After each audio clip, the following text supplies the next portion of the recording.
Hay cosas que uno aprende a guardar no por cobardía, sino porque existen verdades que el mundo todavía no está preparado para recibir. Llevo décadas investigando lo que otros prefieren ignorar, archivos que nadie quiso abrir, testimonios que fueron silenciados antes de llegar a ningún titular, documentos que desaparecieron de bibliotecas y despachos, oficiales como si nunca hubieran existido. Y en todo ese tiempo hay una pregunta que ha regresado una y otra vez, con una insistencia que ya no puedo atribuir a la casualidad. Una pregunta que no formulé yo, sino que emergió sola desde el fondo de los textos más antiguos, desde los márgenes de manuscritos medievales, desde las confesiones susurradas de personas que vivieron cosas que ningún lenguaje humano alcanza a describir del todo. La pregunta es esta: ¿y si el regreso que durante siglos ha sido anunciado no es una metáfora? ¿No es un símbolo religioso? ¿No es el consuelo inventado por mentes desesperadas? Sino algo que está ocurriendo ahora mismo, delante de nuestros ojos, con una precisión que desafía cualquier explicación racional. Lo que voy a contarte hoy no es una teoría, no es especulación de aficionado. Es el resultado de años de investigación silenciosa, de conversaciones en habitaciones sin grabadoras, de lecturas que nadie recomendaría en ninguna universidad. Y lo que más me inquieta no es lo que encontré. Lo que más me inquieta es que todo apunta en la misma dirección. 7 indicios. 7 señales que los propios expertos, aquellos que durante años se burlaron de estas ideas, ya no pueden negar. Y todos ellos convergen en una estación del año que los textos más antiguos de la humanidad siempre asociaron con el Renacimiento, con la luz que vence a la oscuridad, con el momento en que la muerte retrocede. La primavera. Quédate, porque lo que viene a continuación podría cambiar la forma en que entiendes el tiempo, la historia y quizá tu propio lugar en este universo. Empecemos por el principio, o más bien, por lo que debería haber sido el principio y que durante siglos fue deliberadamente enterrado. Cuando comencé a investigar los textos relacionados con Jesús de Nazaret, no lo hice desde la fe ni desde el escepticismo. Lo hice desde la misma actitud con la que uno se acerca a un expediente sin resolver, con la mente abierta y los ojos bien abiertos. Y lo primero que me llamó la atención fue algo aparentemente menor, un detalle que los teólogos mencionan de pasada y los historiadores suelen ignorar por completo. Los textos más antiguos, los que preceden a los evangelios canónicos, en varios siglos, no hablan del regreso de Jesús como un evento abstracto, lo describen con una especificidad que resulta perturbadora. Hablan de señales en el cielo, hablan de una transformación en la naturaleza. Hablan de un momento en que la frontera entre lo visible y lo invisible se vuelve tan delgada que los seres humanos comienzan a percibir cosas que normalmente permanecen ocultas. Y siempre esas descripciones están envueltas en imágenes de florecimiento, de luz creciente, de días que se alargan. Imágenes de primavera. Ahora bien, aquí es donde la investigación se complica, porque si uno empieza a tirar de ese hilo, descubre que no es solo una tradición religiosa la que apunta en esa dirección. Hay convergencias que van mucho más allá de lo que cualquier teólogo o cualquier científico estaría dispuesto a admitir en público. Y esa convergencia es precisamente el primer indicio.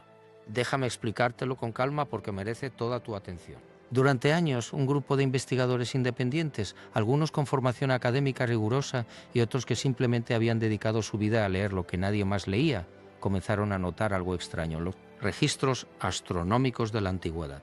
No en los registros oficiales, sino en los marginales, en los que aparecen anotados a mano en los bordes de pergaminos que llevan siglos sin que nadie los toque. Estos registros describen configuraciones celestes específicas que, según los propios autores, coincidieron con eventos de naturaleza extraordinaria.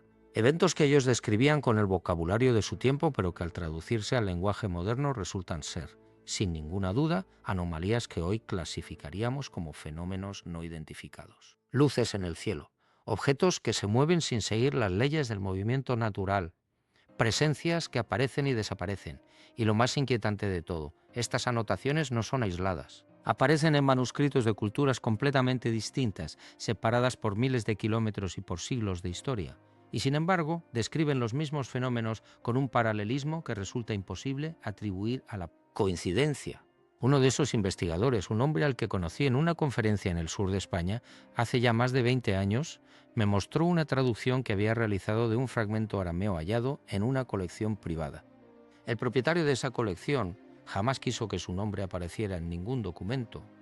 El fragmento describía con una precisión que helaba la sangre una serie de eventos que debían ocurrir antes del regreso. No usaba esa palabra exactamente, pero el contexto era inequívoco. Y entre esas señales, la primera y más importante era esta: el cielo comenzaría a mostrar cosas que los hombres no habían visto antes. No estrellas nuevas, no cometas, algo diferente, algo que se movía con intención. ¿Te suena familiar? Porque debería. Porque si hay algo que caracteriza las últimas décadas en la historia de la humanidad, es precisamente eso. El cielo ha comenzado a mostrar cosas que los hombres no habían visto antes, o al menos no habían reconocido. Y los propios gobiernos, aquellos que durante décadas ridiculizaron cualquier testimonio en este sentido, han comenzado a admitirlo. El Pentágono publicó informes. La NASA creó grupos de estudio. El Vaticano, y esto es algo que muy poca gente sabe, tiene desde hace décadas un departamento específico dedicado al estudio de estos fenómenos. No lo llaman así, por supuesto, lo llaman de otra manera, pero existe, y las personas que trabajan en él no son creyentes ingenuos. Son científicos con formación rigurosa que han llegado a la misma conclusión perturbadora: algo está ocurriendo en el cielo que no encaja en ningún modelo conocido. Ese es el primer indicio. Y ya sé lo que estás pensando, que esto podría ser una coincidencia, que los humanos somos expertos en encontrar patrones donde no los hay, que la mente busca conexiones porque está diseñada para ello. Puede ser. Pero espera, porque el segundo indicio es aún más difícil de explicar. Hay un texto que durante siglos fue considerado apócrifo, es decir, excluido del canon oficial de las Escrituras. No porque su autenticidad fuera dudosa, sino porque su contenido resultaba demasiado incómodo para las instituciones que decidían qué debía ser leído y qué debía permanecer oculto. Ese texto describe, con un detalle que resulta casi cinematográfico, la naturaleza del regreso. Y lo que describe no se parece en nada a lo que la mayoría de la gente imagina cuando piensa en ese evento. No hay nubes dramáticas, no hay geles con trompeta. Lo que describe ese texto es algo mucho más sutil y precisamente por eso mucho más inquietante. Describe una presencia que se manifiesta primero en el nivel de la conciencia humana. Antes de que nadie pueda verlo, antes de que haya ninguna señal visible en el mundo físico, algo cambia en el interior de las personas. Una inquietud que no tiene nombre, una certeza que no tiene origen, una sensación de que algo está a punto de ocurrir, de que el tiempo se está comportando de una manera diferente, de que la realidad tiene capas que normalmente permanecen invisibles, pero que en ese momento se vuelven permeables. ¿Y sabes qué es lo más extraño? Que cuando empecé a hablar de este texto con personas que no tenían ningún conocimiento de él, muchas de ellas me describieron exactamente esa sensación, no como algo que habían leído, como algo que habían vivido. Una mujer en Sevilla, profesora de matemáticas, sin ningún interés particular en temas espirituales o religiosos, me dijo algo que no he podido olvidar. Me dijo que desde hacía aproximadamente 3 años tenía la sensación de que el tiempo se estaba acelerando, pero no de la manera en que uno lo percibe cuando está ocupado. De otra manera, como si las capas de la realidad se estuvieran adelgazando. Esas fueron sus palabras exactas. Las capas de la realidad se están adelgazando. Yo no le había dicho nada sobre el texto. Ella no sabía que esa frase aparecía casi palabra por palabra en un manuscrito del siglo II. Puedes dejarlo en los comentarios si has sentido algo parecido. No tienes que dar explicaciones. Solo di si lo has sentido, porque quizá no seas el único. El tercer indicio es el que más me costó aceptar. No porque me resultara inverosímil, sino porque sus implicaciones son tan profundas que durante un tiempo preferí no pensar en ellas. Tiene que ver con la física más avanzada, con la que se hace en los laboratorios más sofisticados del mundo, con la que raramente llega a los titulares porque sus conclusiones resultan demasiado perturbadoras para el paradigma dominante. Hay un fenómeno que los físicos cuánticos conocen bien, pero que rara vez discuten en términos de sus implicaciones más amplias. Se llama entrelazamiento cuántico. La idea de que dos partículas, una vez que han interactuado, permanecen conectadas independientemente de la distancia que las separe. Lo que le ocurre a una afecta instantáneamente a la otra sin que haya ninguna señal que viaje entre ellas, sin que haya ningún mecanismo conocido que explique esa conexión. Einstein lo llamó acción fantasmal a distancia y lo rechazó porque le parecía absurdo. Pero los experimentos lo han confirmado una y otra vez. La conexión existe. El mecanismo es un misterio. Ahora bien, ¿qué tiene que ver esto con el regreso de Jesús? Espera, porque aquí es donde la investigación da un giro que nadie esperaba. Hay un grupo de físicos, algunos de ellos con nombres que aparecen en publicaciones de las universidades más prestigiosas del mundo, que llevan años trabajando en una hipótesis que sus propias instituciones prefieren no publicitar. La hipótesis es esta: la conciencia no es un producto del cerebro. La conciencia es un campo que permea la realidad de la misma manera en que el campo electromagnético permea el espacio. Y si la conciencia es un campo, entonces es posible que existan nodos en ese campo, puntos de concentración de una intensidad tan extraordinaria que su influencia se extiende a través del tiempo y del espacio de maneras que nuestra física actual no puede explicar, pero que tampoco puede descartar. Uno de esos físicos, un hombre que trabajó durante años en un laboratorio europeo que prefiero no nombrar, me envió un correo electrónico hace algunos años. En ese correo me decía algo que no esperaba leer de alguien con su formación. Me decía que sus cálculos apuntaban a la existencia de lo que él llamaba un evento de coherencia global. Un momento en el que el campo de conciencia humano alcanzaría un nivel de sincronización sin precedentes, y que ese momento, según sus modelos, se aproximaba. No me dio una fecha exacta, pero me habló de ciclos que se miden en milenios y de que el ciclo actual estaba llegando a su punto de inflexión. En primavera no he vuelto a saber de él. Su dirección de correo electrónico dejó de funcionar poco después. Quizás sea una coincidencia, quizá no. El cuarto indicio es el más antiguo de todos y también el más ignorado. Cuando uno estudia las tradiciones de las grandes civilizaciones de la antigüedad, descubre algo que los libros de historia convencionales pasan por alto de manera sistemática. Todas ellas, sin excepción, tenían una comprensión del tiempo que era radicalmente diferente a la nuestra. Para nosotros el tiempo es lineal. Va de aquí a allá, del pasado al futuro, sin retorno posible. Pero para los egipcios, para los mayas, para los sumerios, para los celtas, para los hindúes, el tiempo era cíclico. No en el sentido simplista de que las cosas se repiten, sino en un sentido mucho más profundo. El tiempo tiene una estructura, tiene momentos cualitativamente diferentes, tiene puntos en los que la realidad es más permeable, más abierta a la irrupción de lo extraordinario. Y todas esas tradiciones, sin haber tenido contacto entre sí, señalaban los mismos momentos del año como los más cargados de esa permeabilidad, los equinoccios, los solsticios. Y de manera especial el equinoccio de primavera, el momento en que la luz y la oscuridad se equilibran perfectamente antes de que la luz comience a ganar terreno. Los egipcios construyeron la esfinge orientada exactamente hacia el punto en que el sol sale en el equinoccio de primavera. Los druidas celebraban sus rituales más importantes en esa fecha. Los mayas alinearon sus pirámides para que la luz del sol en el equinoccio de primavera creara el efecto visual de una serpiente descendiendo por los escalones. Y Jesús, según los cálculos más rigurosos de los historiadores que han estudiado el calendario hebreo de la época, resucitó durante la semana del equinoccio de primavera. ¿Es eso una coincidencia? ¿O es que existe algo en la estructura del tiempo, en la física de los ciclos cósmicos, que hace que ciertos momentos del año sean cualitativamente diferentes? Yo no tengo la respuesta, pero la pregunta no me abandona. Hay algo más sobre este cuarto indicio que quiero compartir contigo, algo que encontré en un archivo que nadie esperaba que yo consultara. Era una colección de documentos de la Inquisición española, no los más conocidos, sino los que permanecieron sellados durante siglos y que solo en las últimas décadas han sido parcialmente accesibles. Entre esos documentos había el testimonio de un hombre que fue juzgado en el siglo XVI por lo que las autoridades eclesiásticas de la época llamaron visiones heréticas. El hombre no era un campesino ignorante. Era un astrónomo y lo que describía en su testimonio era una serie de observaciones que había realizado durante varios equinoccios de primavera consecutivos.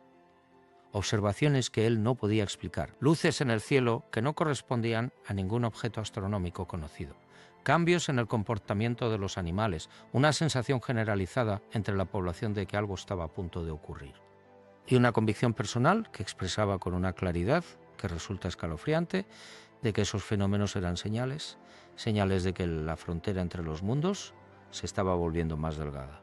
Sus palabras, transcritas por el propio inquisidor, decían algo así: en estos días de equilibrio entre la luz y la oscuridad, lo que está más allá del velo se hace visible para quienes tienen ojos para ver. Fue condenado. Sus escritos fueron destruidos, o al menos eso creyeron, pero una copia sobrevivió en el archivo que yo consulté, y sus palabras llevan siglos esperando ser leídas. El quinto indicio es el que más debate ha generado entre los investigadores que conozco.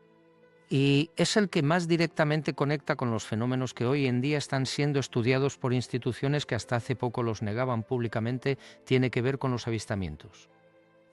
No los avistamientos populares, no los que aparecen en los programas de televisión sensacionalistas, los otros. Los que están documentados en archivos militares, en registros de pilotos comerciales, en informes de científicos que vieron algo que no pudieron explicar y que decidieron contarlo a pesar de las consecuencias profesionales que eso podía tener para ellos. Lo que he notado, después de revisar cientos de estos testimonios, es un patrón que nadie ha señalado de manera explícita, pero que resulta imposible ignorar una vez que lo ves. Los avistamientos de mayor intensidad, los que involucran múltiples testigos, los que dejan evidencia física, los que los propios testigos describen como cualitativamente diferentes de cualquier otra experiencia de su vida, se concentran de manera estadísticamente significativa en ciertos periodos del año. Y uno de esos periodos es la primavera, especialmente las semanas que rodean el equinoccio. Un piloto militar retirado al que entrevisté hace algunos años, un hombre con décadas de experiencia de vuelo y con una reputación impecable en su carrera, me describió un encuentro que tuvo durante una misión de entrenamiento en el mes de marzo. No quiso que grabara la conversación. Me pidió que tomara notas a mano. Lo que me describió no era un objeto volante no identificado en el sentido convencional. Era algo que él definía como una presencia. Una presencia que se manifestó visualmente como una luz de una intensidad que no tenía equivalente en su experiencia, pero que lo que más le impresionó no fue la luz, sino lo que sintió cuando estuvo cerca de ella. Me dijo que sintió que el tiempo se detuvo, no metafóricamente, literalmente.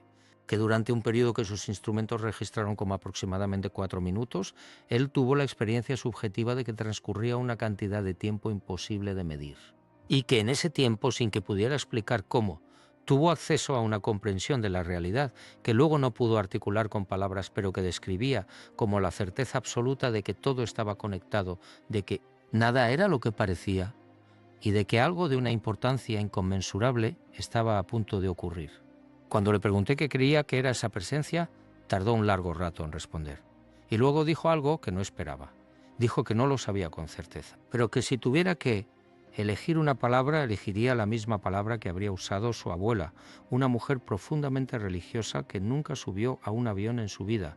Esa palabra era sagrado. El sexto indicio es el más reciente y también el más difícil de encajar en cualquier categoría preexistente. Tiene que ver con algo que los científicos llaman sincronicidad global, aunque ese no es el término técnico que usan en sus publicaciones porque ese término tiene demasiadas connotaciones que el mundo académico prefiere. ¿Evitar? Lo que han descubierto es que existe una correlación entre ciertos eventos a nivel planetario y cambios medibles en campos electromagnéticos que rodean la Tierra.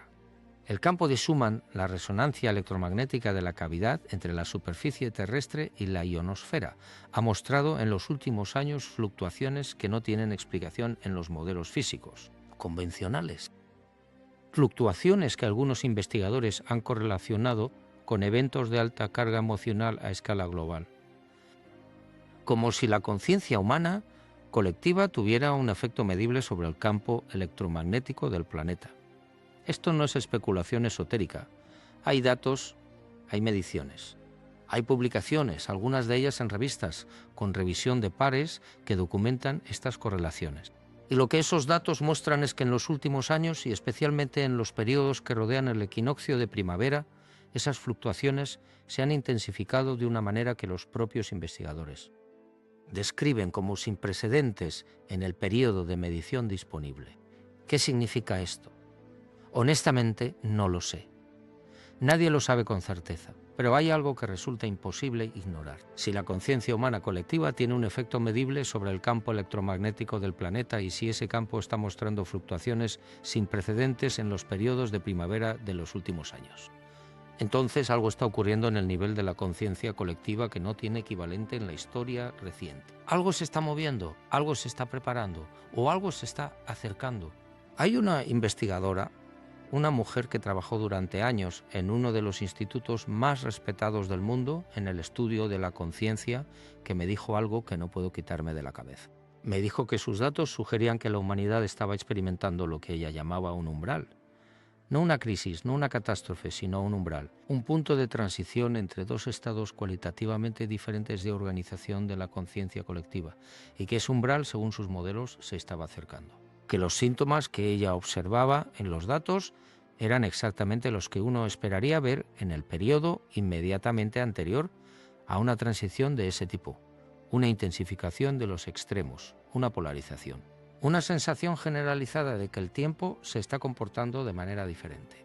Y una apertura creciente, incluso entre personas que nunca habían mostrado ningún interés en estas cuestiones, hacia la posibilidad de que la realidad sea mucho más vasta y mucho más misteriosa de lo que el paradigma dominante ha querido admitir. ¿Lo has sentido tú también? Esa sensación de que algo está cambiando, de que el mundo en el que vivimos hoy no es exactamente el mismo mundo en el que vivías hace 5 años, no solo en el sentido político o social, sino en algo más profundo, más difícil de nombrar. Si es así, quizá no sea solo una impresión subjetiva, quizá haya algo más detrás de esa sensación. Y llegamos al séptimo indicio, el más personal, el que más me ha costado decidir si contar o no. Porque este no viene de un archivo, ni de un testimonio de terceros, ni de datos científicos. Este viene de algo que yo mismo presencié. O al menos algo que yo mismo viví, aunque presenciar no sea quizá la palabra correcta para describir lo que ocurrió. Fue hace varios años durante un periodo de investigación intensa en el que estaba revisando documentos relacionados con las apariciones marianas del siglo XX. No las más conocidas, sino las menos estudiadas, las que ocurrieron en lugares remotos y que nunca llegaron a los grandes titulares, pero que dejaron testimonios escritos de una consistencia y una especificidad que resultaban difíciles de atribuir a la invención o a la alucinación colectiva. Estaba en una pequeña biblioteca de un monasterio en el norte de España, con permiso para consultar una colección de documentos que raramente se ponen a disposición de investigadores externos. Era tarde. Los monjes habían terminado sus oficios y el silencio del lugar era de una densidad que solo quien lo ha experimentado puede entender. Estaba leyendo el testimonio de una mujer que en los años 40 del siglo pasado describía una experiencia que había tenido durante la semana de Pascua. No voy a reproducir aquí todos los detalles de ese testimonio porque algunos de ellos son de una naturaleza tan específica que podrían identificar a personas que prefieren permanecer en el anonimato. Pero sí voy a decir lo siguiente. Lo que esa mujer describía no era una visión en el sentido religioso convencional, era algo mucho más parecido a lo que hoy llamaríamos una experiencia de conciencia expandida. Una percepción repentina y absolutamente clara de que la realidad tiene dimensiones que normalmente permanecen invisibles. Y en esa percepción una certeza que ella describía como más sólida que cualquier cosa que hubiera experimentado en su vida ordinaria, la certeza de que algo que había sido prometido estaba a punto de cumplirse. No en un futuro lejano, no en un tiempo abstracto, sino pronto, tan pronto que ella describía la sensación, como si ya pudiera sentir el calor de lo que se aproximaba. Mientras leía ese testimonio en el silencio de aquella biblioteca, ocurrió algo que no sé cómo explicar. No fue nada dramático. No hubo luces ni voces, ni ninguno de los elementos que uno asocia con las experiencias extraordinarias cuando las lee en los libros. Fue algo mucho más sutil. Fue una sensación, una certeza repentina, sin origen aparente de que lo que estaba leyendo no era solo el testimonio de una mujer del siglo pasado. Era algo que me concernía directamente. Algo que estaba ocurriendo ahora, en ese momento, y que de alguna manera ese texto era una ventana hacia ello.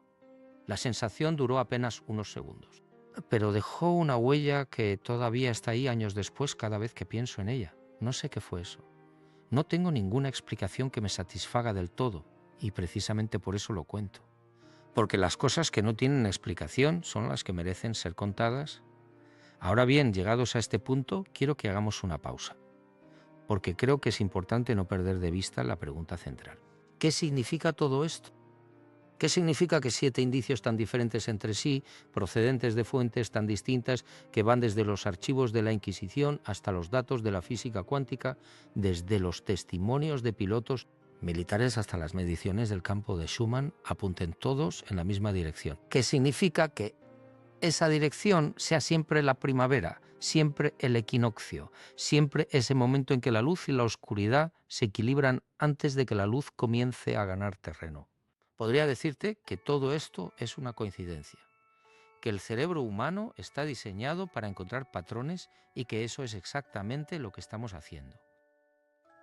Podría decirte que los textos antiguos son ambiguos y que cualquier interpretación es posible.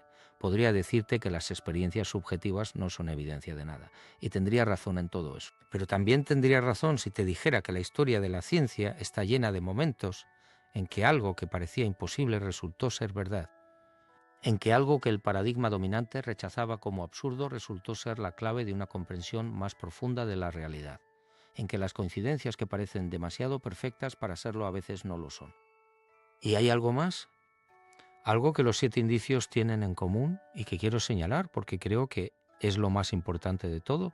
Ninguno de ellos habla de un evento externo. Ninguno de ellos describe algo que va a ocurrir en el cielo o en la tierra de una manera que pueda ser observada desde fuera, como si fuera un espectáculo.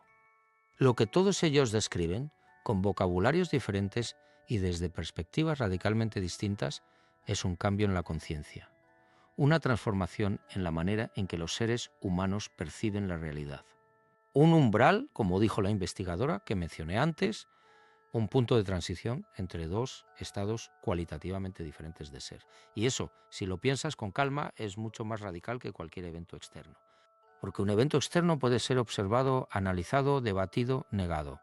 Pero un cambio en la conciencia no, un cambio en la conciencia es algo que ocurre desde dentro. Algo que no puede ser negado por quien lo experimenta, aunque tampoco puede ser demostrado a quien no lo ha experimentado. Es exactamente el tipo de cosa que los textos más antiguos de la humanidad intentaban describir cuando hablaban del regreso, no como un evento que se ve desde fuera, sino como algo que se vive desde dentro. Permíteme ahora que regrese a los textos, porque hay algo en ellos que no he mencionado todavía y que creo que es fundamental para entender lo que estamos hablando.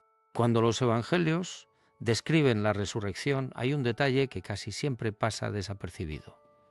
Los primeros en ver al resucitado no son los apóstoles, no son los líderes religiosos, no son los poderosos. Son mujeres que van al sepulcro al amanecer del primer día de la semana y lo que encuentran no es lo que esperaban.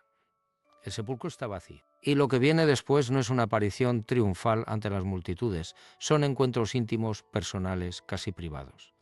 Encuentros que los propios testigos describen como algo que al principio no reconocen. María Magdalena, según el Evangelio de Juan, no reconoce a Jesús en el primer momento. Lo confunde con el jardinero, solo lo reconoce cuando él la llama por su nombre. ¿Por qué es esto importante? Porque sugiere que el regreso, si es que vamos a usar esa palabra, no es algo que se anuncia con fanfarria. Es algo que se percibe de manera íntima, algo que requiere una cierta disposición interior para ser reconocido. Algo que puede estar ocurriendo y que la mayoría de las personas pueden no ver porque están buscando algo diferente, algo más dramático, algo más obvio. Mientras que lo que está ocurriendo es más sutil, más íntimo, más cercano. Y hay algo más en ese detalle del jardín. La resurrección ocurre en un jardín, en primavera, en el momento en que la tierra está comenzando a despertar después del invierno. No sé si eso es una coincidencia, pero sé que es un detalle que los evangelistas no pusieron ahí por casualidad. Hay un aspecto de esta investigación que todavía no he mencionado y que quiero abordar ahora, porque creo que es el que más directamente conecta todos los indicios que hemos visto. ¿Tiene que ver con el tiempo? No con el tiempo como lo entendemos en la vida cotidiana, sino con la naturaleza del tiempo como objeto de investigación científica y filosófica. Porque resulta que el tiempo es uno de los grandes misterios sin resolver de la física moderna. Sabemos que existe, sabemos que fluye, pero no sabemos exactamente qué es, no sabemos por qué fluye en una sola dirección. No sabemos si es fundamental o si es una propiedad emergente de algo más básico. Y hay físicos, algunos de los más brillantes de nuestra época, que han llegado a la conclusión de que el tiempo tal como lo percibimos es una ilusión. No en el sentido de que no existe, sino en el sentido de que nuestra percepción de él es radicalmente incompleta. Si el tiempo es una ilusión, o al menos si nuestra percepción de él es radicalmente incompleta, entonces la idea de un regreso adquiere un significado completamente diferente. No sería algo que ocurre en el futuro. Sería algo que ya está ocurriendo, en una dimensión del tiempo que nuestra percepción ordinaria no puede captar, pero que en ciertos momentos, en ciertos estados de conciencia, en ciertos periodos del año en que la estructura del tiempo mismo parece volverse más permeable, se vuelve accesible, perceptible, real. Uno de los investigadores más rigurosos con los que he hablado sobre este tema, un hombre con una formación en física teórica que haría palidecer a la mayoría de sus colegas, me dijo algo que no he podido dejar de pensar. Desde entonces, me dijo que si uno toma en serio los modelos más avanzados de la física cuántica de campos, la idea de que un ser de una naturaleza cuántica diferente a la nuestra pudiera existir simultáneamente en múltiples estados temporales no es ciencia ficción. Es una consecuencia matemática de los modelos que ya tenemos, y que la pregunta no es si eso es posible, si nosotros, con nuestra percepción ordinaria del tiempo, seríamos capaces de reconocerlo si ocurriera. No lo dijo en términos religiosos, no mencionó ningún nombre, pero yo sé lo que estaba describiendo, y creo que tú también lo sabes. Hay algo que quiero decirte antes de llegar al final. Algo que creo que es importante y que tiene que ver con la manera en que estamos abordando todo esto. A lo largo de esta investigación he hablado de 7 indicios. He mencionado textos antiguos, datos científicos, testimonios personales, experiencias propias. He insinuado conexiones que no puedo demostrar completamente, pero que tampoco puedo ignorar. Y sé que hay 2 maneras de recibir todo esto. La primera es la del escéptico, que dirá que todo esto es una construcción narrativa, que los patrones que veo son el resultado de una mente que busca conexiones donde no las hay, que los testimonios son subjetivos y los datos son ambiguos. Y esa posición tiene su mérito. La segunda es la del creyente, que dirá que todo esto confirma lo que ya sabía, que las señales son claras y que el momento se acerca. Y esa posición también tiene su mérito. Pero yo no estoy en ninguno de esos 2 lugares, estoy en el único lugar desde el que creo que se puede investigar esto honestamente. En el umbral, en ese espacio incómodo entre la certeza y la duda, en el lugar donde las preguntas son más importantes que las respuestas, porque creo que es precisamente en ese espacio donde la verdad, sea cual sea, tiene más posibilidades de hacerse visible. Y desde ese espacio lo que puedo decirte es esto: algo está ocurriendo, no sé exactamente qué, no sé cuándo, no sé cómo, pero los 7 indicios que hemos revisado esta noche no son invenciones, son datos. Son testimonios, son patrones que emergen de fuentes tan diversas que atribuirlos todos a la coincidencia requiere un acto de fe mucho mayor que el que requiere tomarlos en serio. La primavera se acerca, o quizá ya está aquí, y con ella, según todos los indicios que hemos revisado, algo que ha sido anunciado durante milenios por voces que venían de tradiciones tan diferentes que su convergencia resulta imposible de explicar. Algo que los textos más antiguos describen como un regreso, algo que la física más avanzada describe como una transición, algo que los testimonios más íntimos describen como una presencia. Algo que, si los 7 indicios tienen algún fundamento, podría estar ocurriendo no en un futuro lejano, sino ahora mismo, en este momento, mientras tú y yo compartimos estas palabras. Hay una última cosa que quiero decirte. Una cosa que encontré en el último de los documentos que he revisado para esta investigación. Era un texto sin fecha, sin autor, sin ninguna indicación de su origen.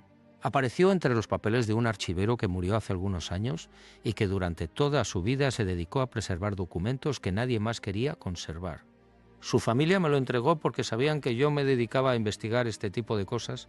No sé si el texto es auténtico, no sé si es antiguo o reciente. No sé si es la obra de un visionario o de alguien que simplemente tenía una imaginación extraordinaria. Pero lo que dice es esto, y lo voy a reproducir lo más fielmente que puedo. El regreso no será como los hombres esperan. No vendrá del cielo con señales que todos puedan ver. Vendrá como viene la primavera, primero en el interior de las cosas, antes de que nadie pueda verlo desde fuera. Primero en la raíz, antes de que aparezca la flor. Primero en la conciencia, antes de que se manifieste en el mundo.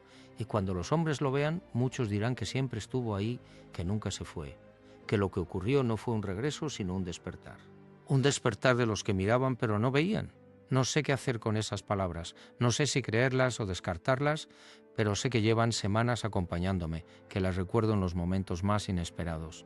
Que cada vez que pienso en los 7 indicios que hemos revisado esta noche, esas palabras regresan con una claridad que no puedo atribuir simplemente a la memoria. Y me pregunto si quizá la pregunta que debemos hacernos no es cuándo va a ocurrir el regreso, sino si ya está ocurriendo y nosotros simplemente no lo estamos reconociendo. Si estamos mirando hacia el cielo esperando algo dramático, mientras lo que realmente está ocurriendo es más íntimo, más sutil, más cercano. Si estamos esperando que alguien nos diga que ha llegado el momento, mientras el momento lleva años manifestándose en los datos, en los testimonios, en las fluctuaciones del campo electromagnético del planeta, en esa sensación que tantas personas describen de que el tiempo se está comportando de una manera diferente, de que las capas de la realidad se están adelgazando. ¿Tú qué crees? ¿Has sentido algo en los últimos años que no sabes cómo nombrar? ¿Una certeza sin origen? ¿Una inquietud que no tiene objeto específico? ¿Una sensación de que algo está a punto de ocurrir, de que el mundo en el que vivimos está en el umbral de algo que todavía no tiene nombre? Si es así, puedes dejarlo en los comentarios. No tienes que explicarlo, no tienes que justificarlo. Solo cuéntalo, porque quizá hay más personas que sienten lo mismo y que tampoco saben cómo nombrarlo. Y quizá esa convergencia de sensaciones sin nombre sea en sí misma uno de los indicios más poderosos de todos. Porque si hay algo que he aprendido en décadas de investigar lo inexplicable es esto: las cosas más importantes raramente se anuncian con fanfarria, raramente llegan de la manera en que las esperamos. Raramente son lo que creíamos que iban a ser, pero cuando llegan, cuando finalmente las reconocemos, hay siempre una sensación de que en algún nivel ya las sabíamos, de que algo en nosotros las estaba esperando, de que la sorpresa no es que hayan llegado, sino que tardamos tanto en verlas. Quizá eso es lo que está ocurriendo ahora. Quizá los 7 indicios que hemos revisado esta noche no son señales de algo que está por venir. Quizá son el rastro de algo que ya está aquí, que lleva tiempo estando aquí, y que nosotros, con nuestra percepción ordinaria del tiempo y de la realidad, apenas estamos comenzando a ver. La primavera tiene esa cualidad, la cualidad de revelar lo que siempre estuvo ahí, oculto bajo la superficie del invierno. Las flores no aparecen de la nada. Estaban ahí, en la raíz, esperando el momento preciso. La luz no aumenta de golpe. Lo hace gradualmente, 1 minuto más cada día, hasta que de repente uno se da cuenta de que ya no es invierno, de que algo ha cambiado, de que el mundo es diferente, aunque no pueda señalar exactamente el momento en que cambió. Quizá eso es lo que estamos viviendo, un cambio que ya ocurrió, o que está ocurriendo ahora mismo, y que solo reconoceremos completamente cuando miremos hacia atrás y veamos que todos los indicios estaban ahí, que las señales eran claras, que el patrón era visible para quien tuviera ojos para verlo. Y quizá el mayor misterio de todo esto no sea lo que está ocurriendo ahí fuera, en el cielo, en los datos, en los archivos, en los testimonios de pilotos y físicos y archiveros y mujeres que en la madrugada de un día de primavera van a un sepulcro y encuentran algo que no esperaban. Quizá el mayor misterio sea lo que está ocurriendo aquí dentro, en la conciencia que te permite escuchar estas palabras y sentir que algo en ellas te concierne, en la capacidad que tienes de preguntarte si lo que te estoy contando podría ser real, en esa parte de ti que, a pesar de todo el escepticismo razonable y necesario, no puede dejar de sentir que hay algo más. Algo que la ciencia todavía no ha medido, que la religión no ha terminado de nombrar, que la filosofía no ha alcanzado a describir del todo. Algo que está ahí, en el umbral de lo que podemos percibir, esperando el momento preciso para hacerse visible, como la primavera, siempre llegando, siempre más cerca de lo que creíamos, siempre más real de lo que nos atrevíamos a esperar. Yo seguiré investigando, seguiré leyendo los documentos que nadie quiere leer, seguiré escuchando los testimonios que nadie quiere escuchar, seguiré haciéndome las preguntas que nadie quiere hacerse, porque creo que eso es lo único honesto que puedo hacer frente a un misterio de esta magnitud.